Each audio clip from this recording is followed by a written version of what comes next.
Là, nous allons ajouter directement quelques images. Donc là, je vais recommencer à mettre cette première image. Là, je positionne là. Je réduis mon image. Et là, je vais la router un peu. Je la route un peu, je mets l'image suivante au-dessus. Une fois que j'ai mis la première, j'ajoute donc la seconde.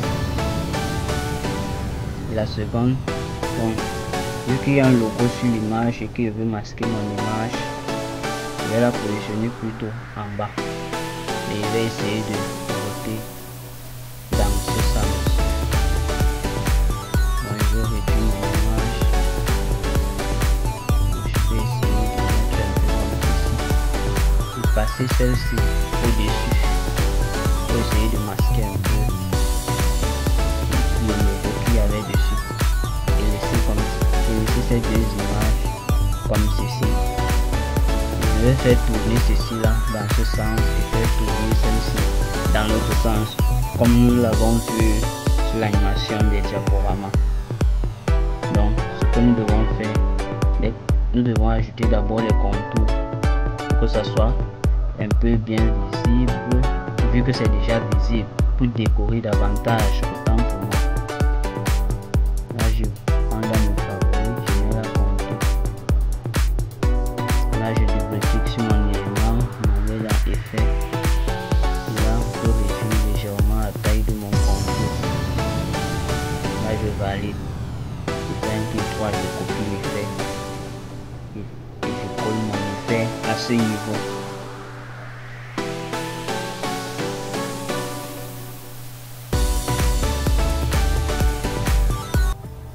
Là, j'ai ma deuxième image qui apparaît, donc que je vais décaler. Et là, je vais roter légèrement.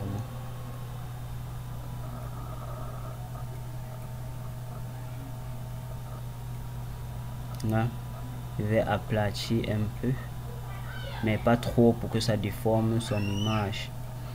Là, je décale, il positionne là. Et là, je revois l'animation. On l'a pour sublimer vos images. Bon, là, je mets directement les rotations pour que ça apparaît pas brusquement. Donc, je m'en vais là, dans animation personnalisée. J'ajoute l'image clé. Je décale jusqu'à la fin. Et je fais une petite rotation. Pas trop. Juste une petite rotation pour que ça soit légèrement même droit. Là, je reviens donc sur l'image qui est en dessous et j'applique pareillement aussi. Donc là, j'ajoute mon image clé et décale vers la fin de l'image. J'ajoute également, bon, je fais une rotation plutôt dans ce sens pour que ce logo soit toujours masqué. Bon, je laisse même comme ceci. Et là, je valide sur OK. Voyons l'animation. Pour sublimer vos images, que ce soit pour des photos, portraits ou des paysages, nous apportons... Vous voyez que là, le logo là est toujours masqué. Et c'était l'objectif à atteindre. Donc là, je vais décaler tout simplement. Et faire disparaître les deux images en même temps. Donc là, je vais mettre les fondus de sortie.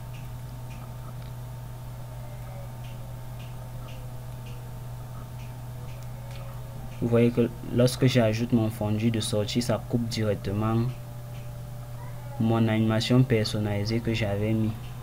C'est pas grave, on va l'annuler.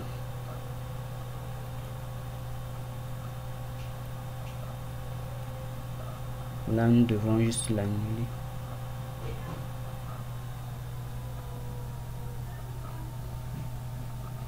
Ou là, nous allons tout simplement enlever ces rotations. Après avoir donc positionné ces images pour que le logo du derrière soit masqué sur l'autre image, là, je vais tout simplement mettre les animations fondu, entrée et sortie. Donc là je mets là un fondu entrée et je prends le fondu sortie, je positionne là et je fais pareil sur la seconde image. Je prends le sorti. Bon là je vais supprimer d'abord ces images clés qu'il y avait déjà et mes sorties à ce niveau. Et là j'étire les points.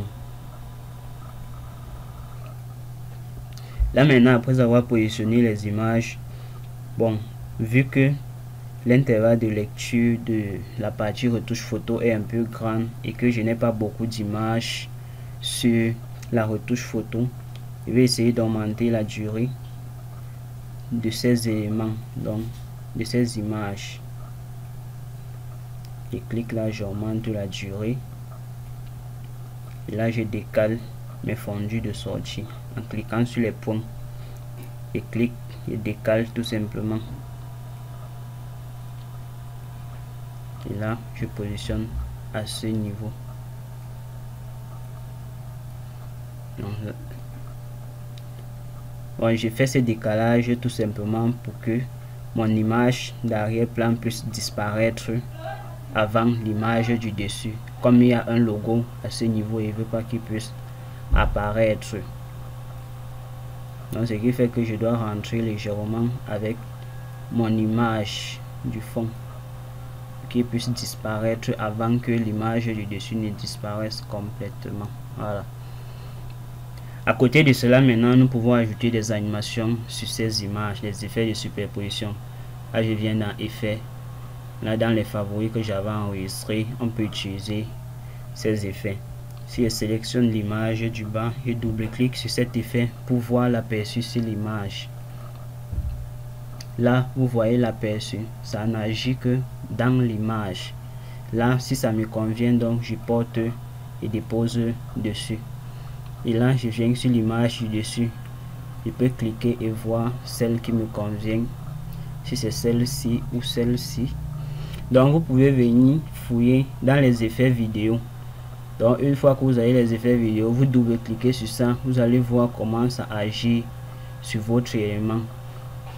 Donc vous pouvez essayer plusieurs et voir comment ça agit et utiliser celle qui vous convient tout simplement. Vous avez plusieurs que vous pouvez mettre et observer, mais moi je vais plutôt travailler dans même les petits effets comme ceci là.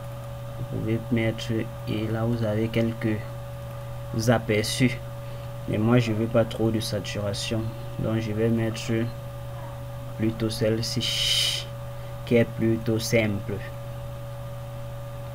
Et une fois que ça disparaît, je mets donc la dernière image.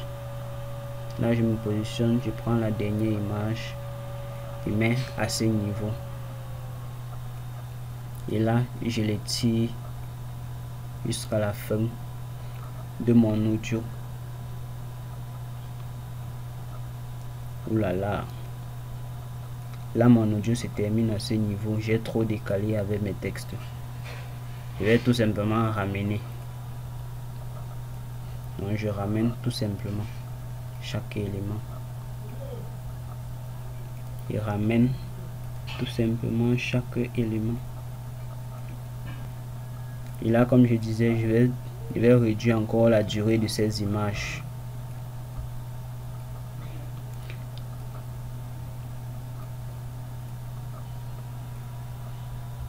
Donc il rentre tout simplement pour pouvoir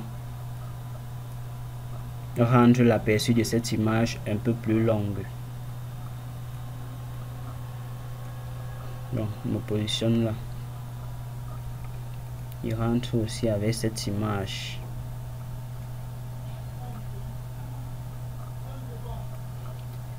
Et là, je peux redimensionner mon image.